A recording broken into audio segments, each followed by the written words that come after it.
Hey guys, you're going to get to see us pour this concrete floor today. And guess what? We forgot the screed, so we're not sure how we're going to screed this down. So make sure you hang out for a minute, check out, and see how we actually got this screeded. Now, there's basically 4 tools that you need when you're pouring concrete like this. You need your rakes, like we're using right now. You need your bull float.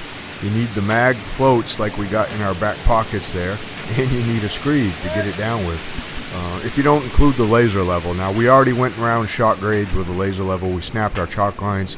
So that's about all we needed for the laser level. We took that down. But now we're getting ready to pour it, right? And, you know, when you pour a concrete floor like this, you're looking for a few things. Either you want to get it, you know, flat and smooth, or you want to get a little slope to it, one way or the other, depending on what you're doing. Or maybe you got a drain in there and you want to slope it to a drain.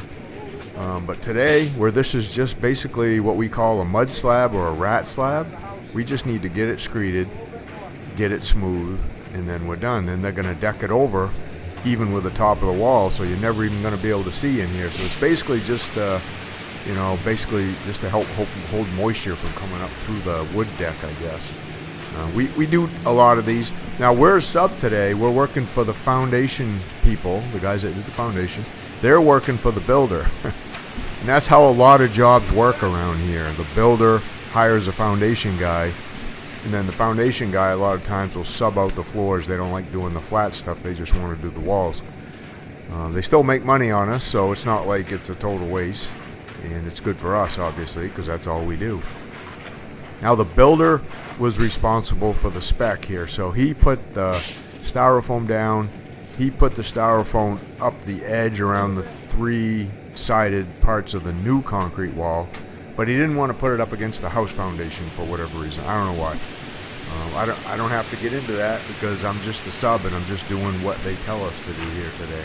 So I basically just figure the concrete, order the concrete, tell it what time to show up, and then we get it poured, and then we're done.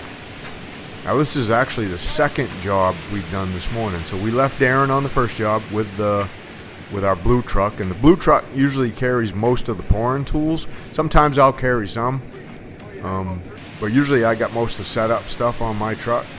And I had been carrying a 12-foot magnesium screed on my truck. Matter of fact, it actually might still be on there, up on the rack. Trouble is, that's too long for this, and we forgot to grab a shorter screed off the blue truck when Luke and I left the first job. We needed about a 10-footer here, as you can see looking at the styrofoam. Those are 8-foot sheets of styrofoam, so between 10 and 11 feet. And we just didn't have it. So we're going to get this down. We'll mag float out around all the edges, and then you're going to get to see what we use to actually screed it with. And first thing is getting the concrete down for us, though. Like, this probably takes the longest, is just getting it out of the truck, getting it spread out, getting it as thick as we need it, without getting it too high above the chalk line. And then, you know, we'll leave a little hole here so we don't get too much concrete in there. But on the surface, the concrete looks a little bit bony coming out of the truck chute right now.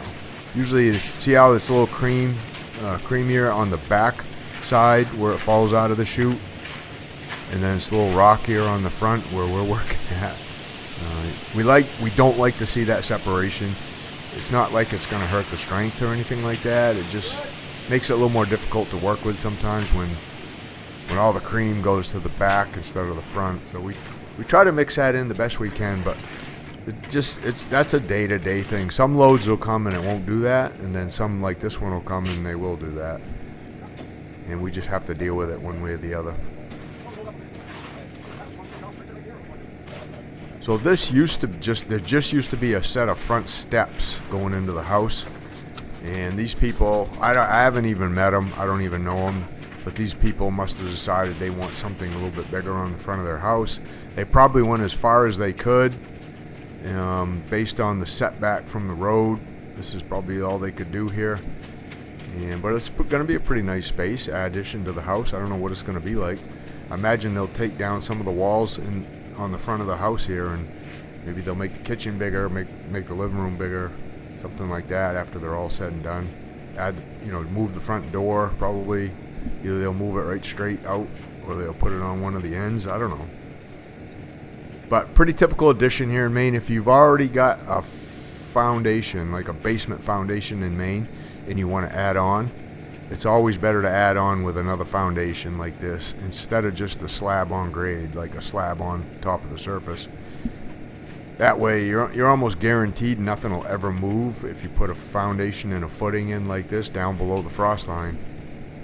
Tie the roof into it, and you're almost guaranteed it'll never move, versus if you put something on a slab, you know, there's always a slight chance something might settle, frost might heave it, just never know. So foundation to foundation is always the best way to add an addition like this. So the styrofoam going up the wall, it wasn't perfectly level, so we marked it with the laser, put our marks on it, snapped a chalk line on it. You know, we're down, I don't know, maybe a ½ inch from the top of that styrofoam in spots, and it goes up and down a little bit, so at least the line's nice and straight. And then over against the house, same thing, we snapped that line. That's kind of what I'm magging to right now, giving us something to screed off from. And those metal pads were I don't know, they were somehow bolted or they were infused into the concrete, and the builder didn't want to move them. And they're really not gonna be an issue anyway. So he just told us to pour right around them. Like I said, once we're done, I mean, the wood deck goes right over the top of that wall. This is literally going to be like 1.5 feet of crawl space under here. There isn't even any access to it under here. They probably didn't even need concrete quite this thick, I'll be honest with you, but this is the height he wanted to go by.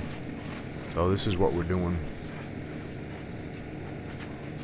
Now you can see up there, we're going to grab that 2x6. So we had a 2x6 in the truck. It was a little bit longer than we needed, so we did cut it to length, but it was really nice and straight. And it's actually, you know, being 1.5 inches instead of 2 inches, the gripping it with our hands versus the regular 2x4 magnesium screed was actually not bad. It was actually a little more comfortable. It was different anyway, but it wasn't a bad different. And it turned out it worked pretty easy. It was a smooth piece, pretty much brand new. And the key for us is, you know, after we get it screeded, we want to get a nice smooth bow float on it just to make it look nice. That's just what we like to do. You know, kind of almost leave it like that, really, because no one's ever going to be down here after it's decked over, right? But we like to make things look good. First impression, look good. So we want to make this smooth with the bow float. So as we screed this, we want to make sure it's filling in behind the screed pretty good.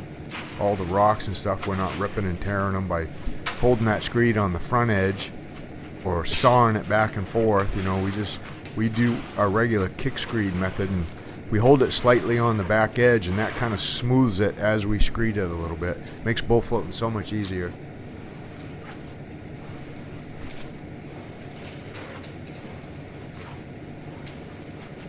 That's how two guys can screed concrete without anybody raking right there. You just make sure you got the concrete a little bit high.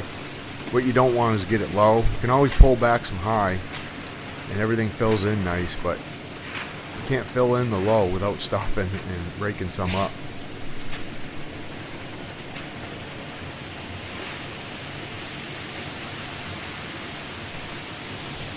Yeah, we just flip that chute over and get it out of the way versus having the truck pull ahead. The front of the truck was getting close to getting out in the road, so we didn't want to pull him ahead another 3 or 4 feet.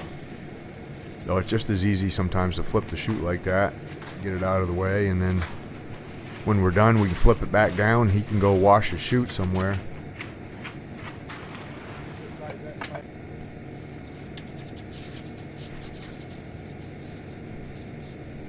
What you can't see off to the side, right in front to my right, is right where Luke just went right now. There's a frog in the concrete right there that we had to pull out. It's funny how when the foundation's put in and then the dirt's graded and then whether the styrofoam's put in or poly's put in, how much a frog likes being in there. We find those on the job site all the time. So the truck driver, he grabbed the shovel, got the frog in the shovel, and he kind of threw the frog out of the way.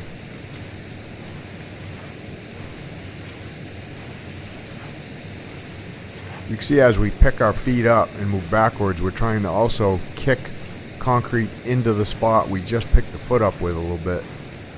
And that keeps our footprints filled up as we go backwards. Now if you get a little lazy or you get a little tired, sometimes you'll have a boot print or a little hole that you left behind. You got to stop and fill it back in with a mag. That's what I'm going to do right here. It looked like, I think I could just throw a little bit of mud in there and make sure that's nice and full. But I could kick a little better next time. Now that little thing in my back pocket, it's called a Leatherman. So there's a Leatherman that goes down in your pocket, and then that's a margin trowel that slides into the Leatherman, and then you can just hook your mag right onto that, and that's how you walk around with your mag in your back pocket. We can do that all day whether we're finishing or pouring like this. It's pretty handy. We ended up getting about a half a bucket too much concrete in there. Make a little pile with that, and then finish off the screed. Now you're going to get to see us use this really cool bull float. You can see it setting up back there on the grass. So that's a fiber bull float from Cadillac Concrete Products, and then the head on it is a vibrating head from MBW. So it's got a battery in it, it's got a light on it, and then it's got a gauge on it, or like a switch on it, that you can turn up the vibration or you can turn it down based on how hard you need it to vibrate and fill in the concrete. We had it probably about halfway right here. And you can see it's basically down and back, and it fills in everything really nice, makes that nice and smooth. And that bull float with the rounded edges, I mean, that works really good too. So it was the perfect combination for this type of job. Then I'm going to come back in behind Luke as soon as I get my boots washed. I'll mag float out the rest. But what we're trying not to do is we're trying not to leave any really deep lines by the bull float. Somebody might kick and trip over with, right? We want to leave the minimal amount of line as possible. If we have to go down and back over it twice, we would, to fill in any of the aggregate, but it seems to be filling in really good on this one. So look, if you're new to my channel, you've watched this far, you haven't subscribed yet, please consider subscribing. If you do, make sure you put new sub in the comments, and you'll be entered into a drawing to win some of the gear that we wear, the hoodies, the t-shirts, the hats that we wear.